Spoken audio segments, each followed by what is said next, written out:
చేతిలో పడేసే ముష్టే తెలుసు సార్. కానీ అమ్మ చేతి ముద్ద ఎలా ఉంటుందో తెలియదు సార్.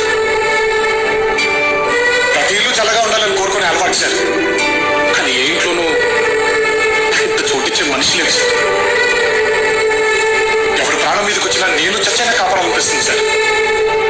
కానీ నాకేదైనా జరిగితే మాత్రం అయ్యో ఉండడానికి అయిన వాళ్ళు కూడా లేరండి.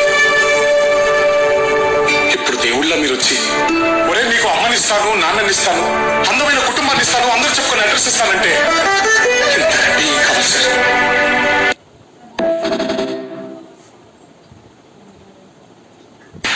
వారమైంది తిండి తినవు, నీళ్లు తాగవు, నిద్ర కూడా పోవు. చక్కనమ్మ చెక్కినా అందమే. ఏదో బంతి భోజనల్లా నీ అందాలు నువ్వే వడ్డిస్తావని చూసా. లేనప్పుడు బఫే సిస్టమ్ ఉందిగా, మీద పడి ఏంటి నీ ధైర్యం? ఇంకా వాడు వస్తాడని ఫోన్ లేదు గీం లేదు పో. ప్రభాకర్ అన్న లైఫ్ లో ఫస్ట్ టైం అర్జెంట్ అని మాట వాడాడు.